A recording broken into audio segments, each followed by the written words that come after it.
Hello বন্ধুরা, welcome back to my channel. চলে এলাম আজকে আপনাদের সামনে একটা নতুন রেসিপি নিয়ে। আজকে আমি খুব একটা সাধারণ রেসিপি আপনাদের করে দেখাবো। গ্রাম বাংলার মানুষেরা এই রেসিপিটা সবাই জানে।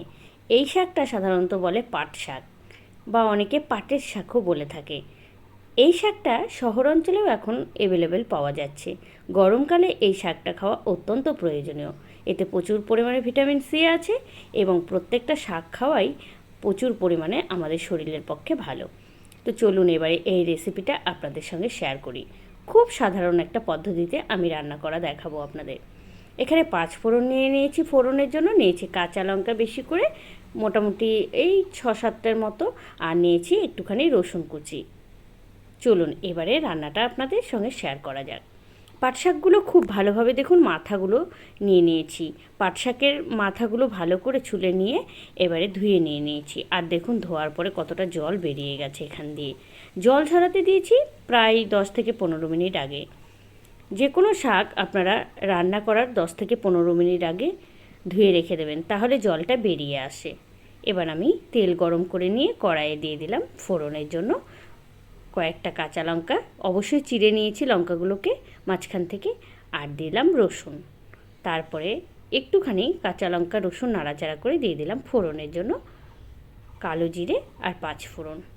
এবারে কালো জিরে 5 ফোড়ন দেওয়ার পরে দিয়ে দিলাম জল ঝরিয়ে রাখা পাট শাকগুলো। এপিট ওপিট ভালো করে পাট শাকগুলো 2-1বার নাড়াচাড়া করে নিলাম। দেখুন পাট শাকগুলো দেখেই আপনারা বুঝতে পারবেন আমি কিভাবে পাট শাকগুলোকে কেটে বেছে নিয়েছি। পাতাগুলো কিন্তু আলাদা আলাদা করে নিইনি, আমি মাথার দিকটা ভেঙে ভেঙে নিয়েছি। আপনারাও এইভাবেই রান্না করবেন। জানি সবাই পারেন, তবুও আমি একবার দেখিয়ে দিচ্ছি। এবার এর মধ্যে পাট শাকটা একটু ঢাকনা দিয়ে দিয়েছিলাম। তারপরে দিচ্ছি স্বাদ মতো নুন আর হলুদ। মাথায় রাখতে হবে একেবারে নুনের পরিমাণটা কম দিতে হবে, কারণ শাক রান্না করার পরে একেবারে শুকিয়ে অল্প হয়ে যায়। দেখুন কতটা পরিমাণে শাক আমি প্রথমে দিয়েছিলাম, আর দেখুন একটু জল শুকোতে না শুকোতেই একেবারে কম পরিমাণে হয়ে গেছে। তাই নুনটা একেবারে অল্প পরিমাণে দিতে হবে, আর হলুদটাও অল্প পরিমাণে দিতে হবে।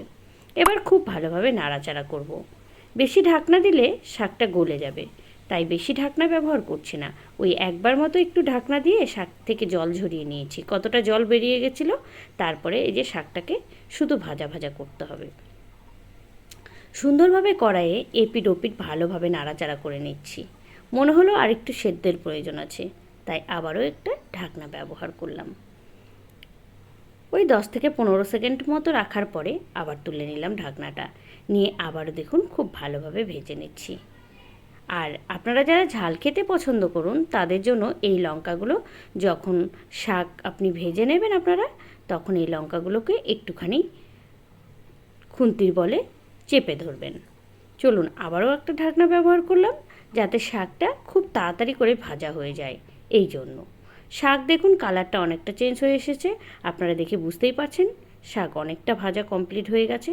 তো আরও আমাকে যে পরিমাণে ভাজতে হবে, মানে যেটুকু ভাজলে হয়ে যাবে সেইটুকু আরও ভেজে নিতে হবে। তো চলুন শাকটাকে ভালো করে কড়াই দিয়ে কড়াইয়ের মধ্যে খুন্তির বলে লঙ্কাগুলোকে আমি, ওই যে আপনাদের বললাম যে লঙ্কা যদি খেতে ভালোবাসেন ঝাল ঝাল, তাহলে লঙ্কাগুলোকে খুন্তির বলে আপনারা কি বলবো ছুলিয়ে নেবেন।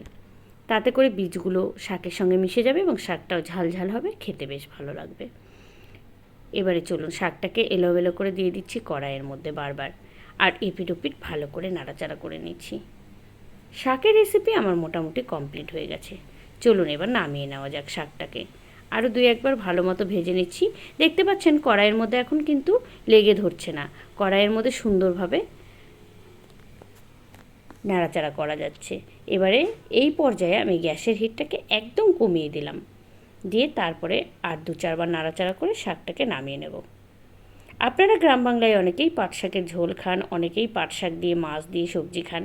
তো আপনারা কে কীভাবে খান পাট শাককে অবশ্যই আমাকে কমেন্টে জানাবেন। আর যে যেখান থেকে ভিডিওটা দেখছেন অবশ্যই জায়গাটার নাম বলবেন, তাহলে আমি অবশ্যই আপনাদের কমেন্টগুলো পড়তে পারবো এবং আমার ভীষণ ভালো লাগবে। চলুন পাট শাকের রেসিপি কমপ্লিট, এবার নামিয়ে নেওয়া যাক।